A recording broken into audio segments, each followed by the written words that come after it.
Hello, welcome to Cinema Savvy, and welcome back to a brand new movie review. I'm Chris Garner, here today to give my review on Mary, Queen of Scots, which is the 2018 historical drama film directed by Josie Rourke. In her directorial debut, actually, this is her first theatrical movie. Before this point, she's been a stage director. She's directed stage productions since, I think, like the year 2000, so a lot of experience there. And then she's moving into feature film, and this being her first movie. And it's starring Saoirse Ronan as Mary, Queen of Scots, and Margot Robbie as Elizabeth I. This is continuing our review series for all of the movies in the Academy Awards this year, or at least most of them, the majority of them. And it's actually the second movie in a row where we've reviewed a historical costume period drama film about an English monarch, both starring Joe Alwyn, coincidentally. The first being The Favourite, and then this obviously being Mary, Queen of Scots. And although this might not be boasting as many Oscar nominations as The Favourite, it is still nevertheless being nominated at the Academy Awards. It has 2 nominations for Best Costume Design and Best Makeup and Hairstyling. And I think it's in a very close run between the two, between The Favourite and this movie in particular, for those 2 categories. But nevertheless, it's a movie that I was interested in. I like my historical films, and it's one that I definitely wanted to get to see. It's been out for a couple of weeks, I think. I don't know if it's been out for a week or 2 weeks, something like that, so I'm a little bit late to it. I did see the trailer back when it came out, and I was very hesitant towards it. I didn't think it looked that great. Initial reviews have been very mixed as well. It's currently sitting around a 60-something% on Rotten Tomatoes, 62% on Rotten Tomatoes, so very middle of the road, this movie. And I think a lot of people are coming down on it based on its historical inaccuracies and the fact that, you know, it does play fast and loose with a lot of the events that happened during this time. I don't think I'm going to come down on it quite that harshly. Don't get me wrong, I don't think this is like an absolutely mind-blowingly amazing historical drama film. I've seen many other better ones than this, but I enjoyed it. Like, it kept my interest. It's not overly long. With films like this, you do run the risk of, you know, getting towards that 3-hour runtime, or even surpassing that 3-hour running time at some point. But this was a little over 2 hours long, and I think it was the perfect length for this film. I think any longer, then I definitely would have been feeling the effects of this. But especially with a film like this, and it probably has been done. In fact, it's probably been done many, many times. I know for a fact there's been many BBC TV dramas that have told the story of the monarchs and everything like that. It does feel like, you know, a film that would have benefited being a TV drama more so than a film. You just have more time to develop things and, you know, not leap through history essentially as this movie did.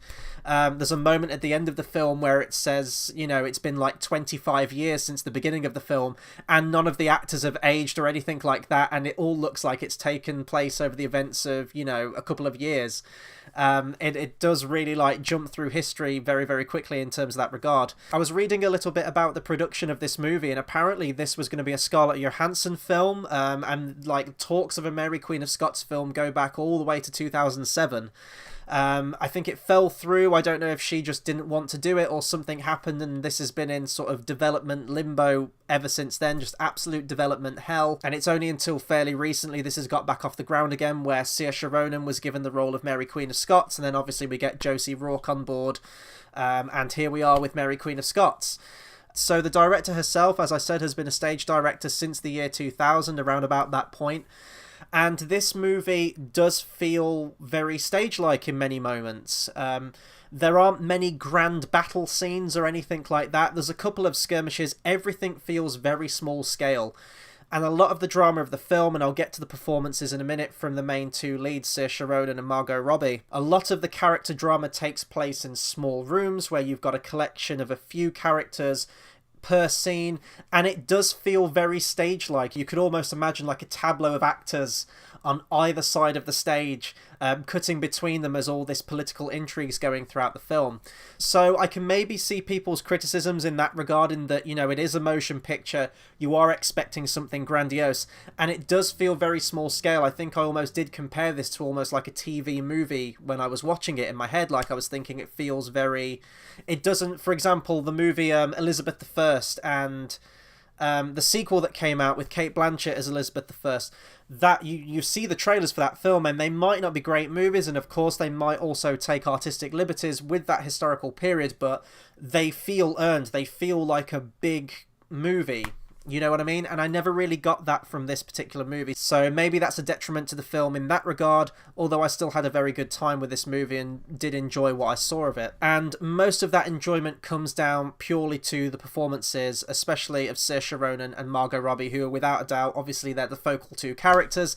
They're the rivals of this story. You've got Catholic Mary Queen of Scots trying to take dominion of Scotland and sort of get that together, and also vying for the throne of England. And you've got Protestant Queen of England Elizabeth I, who's trying to push back this usurper, who's actually her cousin Mary Queen of Scots, by the way, for people who don't know. You know, she's trying to maintain her own rule and crush this almost like a rebellion that's coming, this new queen, this younger queen that is riling up the people. And it's such a great back and forth that we see between these people. Saoirse Ronan, obviously the title being Mary Queen of Scots, definitely gets more of the focus of the movie, but Margot Robbie does play an integral role in this movie. And there's actually some great juxtaposition in the editing as well. I'm very passionate about video editing, so I can kind of zone in on this stuff, whereas most people probably just watch a film, whereas I'm looking at all the edits and how it's put together. And there's some beautiful shots in this movie that speak volumes to the characters as well. We deal with Margot Robbie's Elizabeth I, who, you know, as people might know, she never married, she never had children.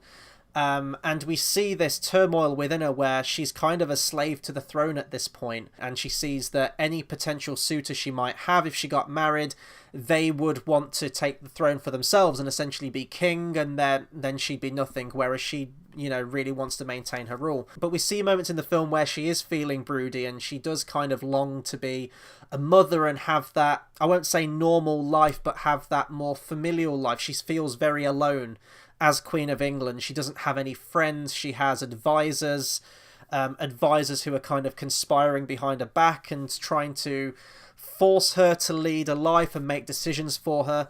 And she feels alone. She feels very much alone. And she's very jealous of Mary Queen of Scots in this regard, in that, you know, she is a young queen. She's very beautiful. At the start of her reign, she does have the respect of most of the people and her councillors.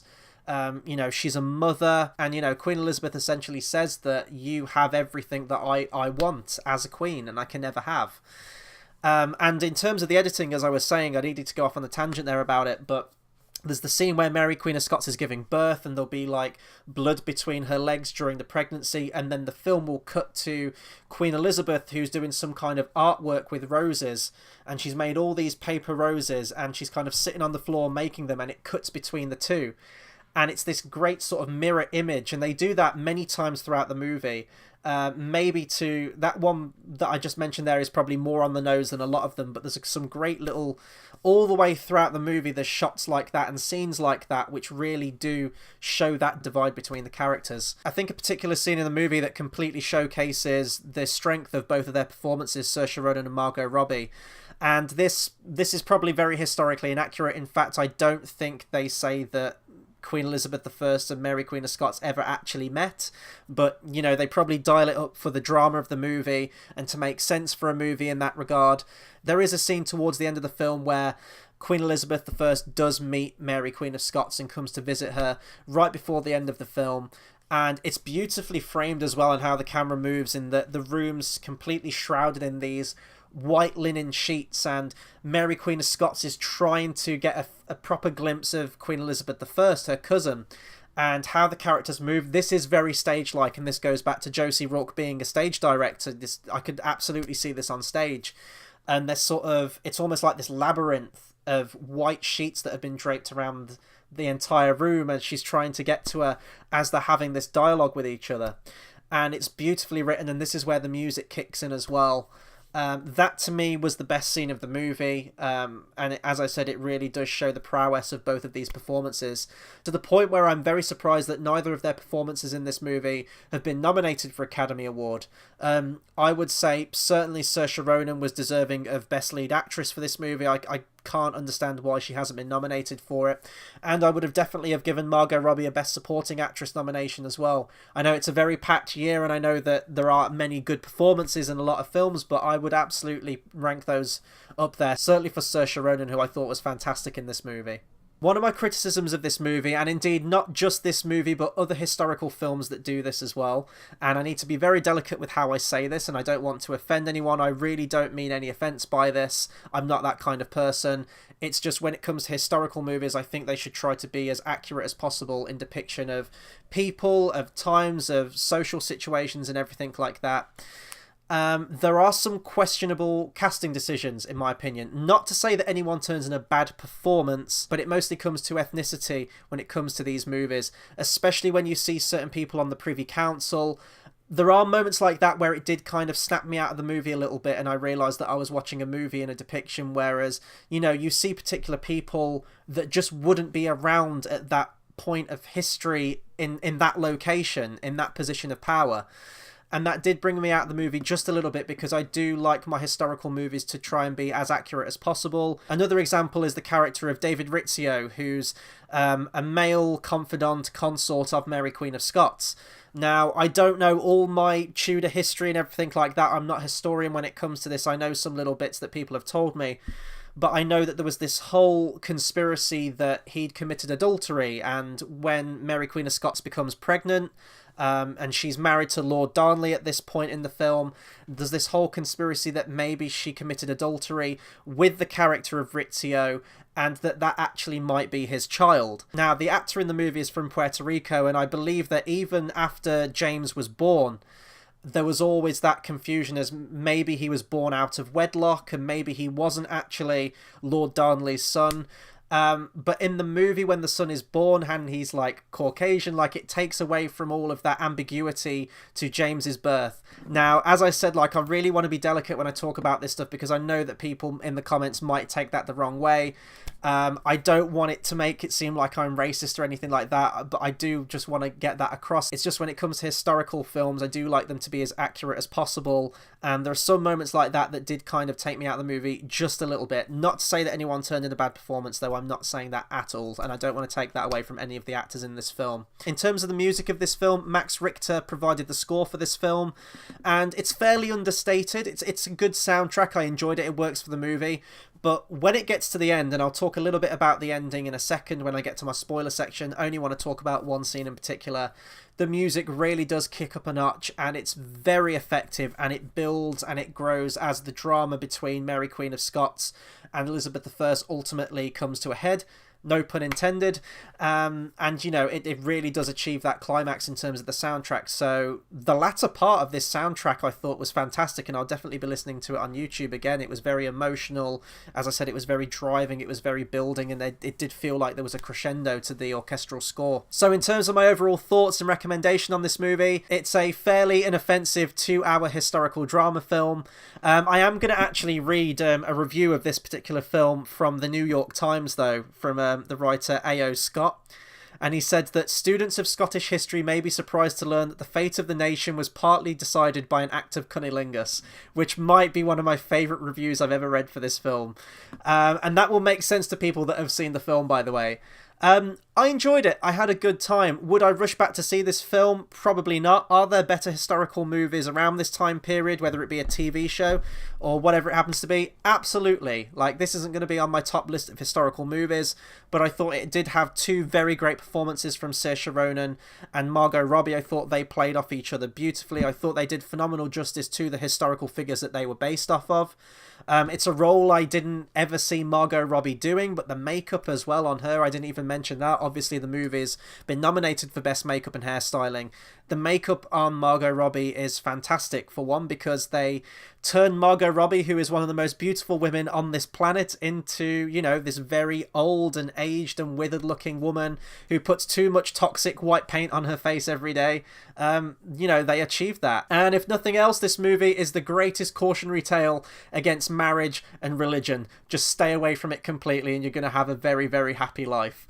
That'll do it for my review on Mary Queen of Scots. Before I round off, I do want to mention our Academy Awards competition that we're handing out to you guys as well. As you all know, we go live for our annual watch-along commentary on the night of the Oscars of the Academy Awards. And we like to make it very competitive, and we also want to open it up to you guys as well. We're giving you the chance to feature on one of our future episodes on the show. All you have to do is just send us a list of your first and second choice for who you think is going to win the Academy Awards for each category of the Oscars, and on the night of the Oscars we'll keep score, we'll see who gets the most right, and whoever gets the most right, as I said, will have a chance to feature on a future episode of our show. So that'll do it for my review on Mary, Queen of Scots. Be sure to comment, subscribe, let me know what you thought of this film. Did you like it? Didn't you like it? What are some of your other favourite historical movies? Anything regarding this film or the Academy Awards, please do let us know. That'll do it for me for right now, and until the next video, I'll see you guys next time. Thanks for watching.